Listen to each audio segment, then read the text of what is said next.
So let me tell you the absolute lunacy that was the meeting at Worcester City Council last night. The Greens have come up with this bright idea of wanting to discuss and get permission to get rent controls in Worcester. What does that mean? They want to tell landlords how much they can charge to rent their own properties. The idea is that because rent is quite expensive in Worcester, that will protect renters. It will mean that people won't have to pay as much money. Now, that sounds like a good idea, because you think if you are renting and you have to pay a lot of expensive rent and your landlord is increasing the rent, you want to have a cheaper rent. That's perfectly understandable. And we understand a lot of people have that issue. But here's the problem. This is a very typical A-level economics question, by the way. The problem is that if you tell landlords how much they can rent for their own properties, many landlords are not going to want to be landlords anymore, because some of them might lose money because they have to pay their mortgage on the property and they still have to do the maintenance, and they might not be worth their while to actually rent the property.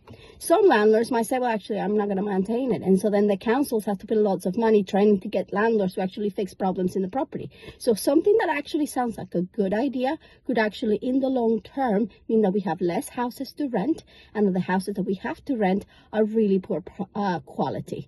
And you don't have to take my word for it. There is plenty of evidence in this country and in other countries that this is what happens when you introduce an arbitrary interference with the free market. Here's the thing, though. This is the thing that really winds me up. Labour have introduced some very helpful protections for renters, which the Liberal Democrats support. Things like making sure that landlords can only increase your rent once a year, and making sure that your tenancies are more secure. But some of these changes are already starting to spook some landlords who are thinking of selling up, because they don't want to deal with the paperwork and the hassle of having to deal with all of these things. So these are particular problems, but these are sensible policies. So if Labour really wanted to include rent controls, they would have done so in their latest Act of Parliament, and they didn't. But the local Labour Party did something really annoying. Instead of saying, actually, we think rent controls are a bad idea, they did this thing where they say, oh yes, let's change your motion, let's discuss it in committee.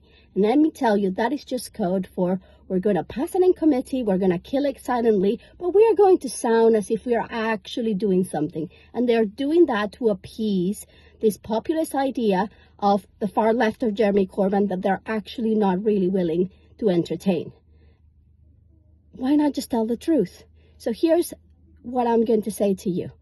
Don't be confused by this idea of rent controls. They're not going to be good for you. They're not going to be good for Worcester. They're not good for landlords. They're not good for renters. And they do not work. And we have evidence that they don't work. And also, challenge Labour. Let them be honest. If they don't want to support rent controls, say that. And if they do want to support rent controls, then say that. But then don't confuse people by using the system and making a joke out of it. Now, you don't have to believe me, you don't have to like me, but I'm telling you the truth. And the beauty about the truth is that you can always check it out for yourself. Thank you very much. I have to go teach. Bye.